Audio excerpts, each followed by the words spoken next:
हूँ शुरू से वही जपूंगी, और वही वो जपती रही। और ऐसी विलक्षण विलक्षण घटनाएं उनके भगवत धाम प्रयाण के समय घटी जो आज के भौतिक युग में कोई विश्वास नहीं कर सकता, विश्वास ही नहीं कर सकता कैसी घटनाएं घट सकती हैं क्या इस युग में।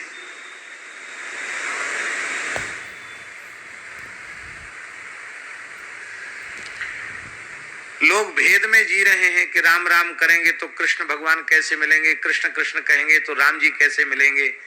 जीवन भर श्री सीताराम जपा और राधा रानी अष्ट सखियों के सहित स्वयं निकुंज में लेने उनको आई।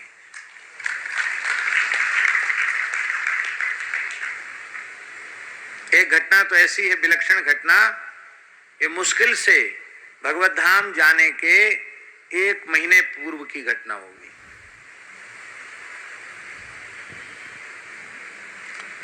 सवेरे का समय था तो उन्होंने कहा कि मैं बहुत थक गई हूं, मेरे थोड़े पैर दबा दो। नर्स को कहा तो उसने कहा कि आप चलती फिरती तो है नहीं, आपके तो यूरिन में नली पड़ी हुई है और आप तो चलती तो है नहीं, थोड़ा बहुत चलाते व्हील चेयर पे चलाते हैं, आप चलती तो है नहीं, आप कैसे थक गई। तो उन्होंने कहा कि आज हम भांडीर बन गई थी, भांडीर वन यमुना जी के उस पार जहां ब्रह्मा जी ने राधा कृष्ण का विवाह करा। कौन भांडीर वन? तो माता जी बोली जहां ब्रह्मा जी ने भगवान राधा कृष्ण का विवाह कराया था। कौन लेके गया आपको?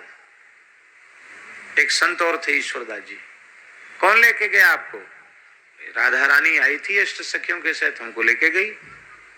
राधा रानी नहीं बोलती थी, राधा सखी बोलती थी, राधा सखी लेने आई थी, वो हमको लेके गई वहां खूब खेले हैं, अब हमको पहुंचाने आई है वो, तो पैदल पैदल गई, पैदल पैदल आई, इसलिए थक गई हूं। तो उसने क्या समझा नर्स माता जी ने कि इनको सपना हुआ होगा, सपने में गई होंगी। तो उनसे बातचीत छोड़ के किसी दूसरे से बात करने लगी और बोली अब हम अपने स्थान पे आ गए हैं, अब तुम जाओ अपने वहां जहां से आई वहीं चली जाओ। उसने पूछा आप किससे बातचीत कर रही है? बोले किससे बातचीत कर रही है? सामने राधा रानी खड़ी है, तुम्हें तो विश्वास है नहीं, सामने राधा रानी खड़ी है, कैसी है? तो चरण महावर से लेकर के चंद्रिका तक संपूर्ण स्वरूप का वर्णन किया,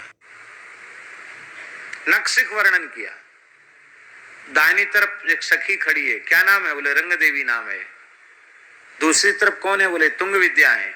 अब ये नाम उनको याद नहीं थे माता जी को, ललिता विशाखा नाम तो याद थे। सब सखियों का श्रृंगार सब कुछ वर्णन किया उन्होंने, और इसके बाद कहा कि अब तुम थोड़ा बच के जाना, गेट खोल दो, वो चली जाएं, द्वार खोल दो, देखो तुम्हारा शरीर उनसे छू ना जाए।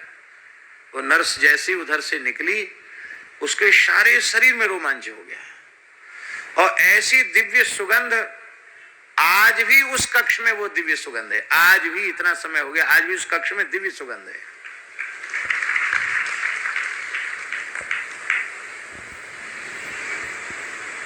वो खोल दिया उन्होंने फाटक, सिटकनी खोल दी, फिर आई, बोलो आश्चर्य की बात है। तो बोली देखो वो जहां राधा रानी खड़ी थी उनके चरणों की रज वहां पड़ी है, उसको उठा लो, किसी का पैर ना पड़ जाए। तो देखा तो वहां रज। अब उनको डॉक्टर के अनुसार माता जी को कमरे में दिन में कई बार पोछा लगाया जाता था, इसलिए कि कोई उनको इन्फेक्शन ना हो जाए, क्योंकि नली वगैरह पड़ी हुई है, इसलिए बार बार कमरे में पक्का फर्श और वहां डिटॉल डाल करके, ये क्या कहते, डिटॉल कहते क्या कहते, फिनाइल, वो डाल करके पोछा वगैरह लगता था। तो वहां धूल मिट्टी आने का क्या काम, और सवेरे सवेरे आने का क्या काम। तो वहां देखी तो वहां बहुत सुंदर रज वहां पड़ी थी।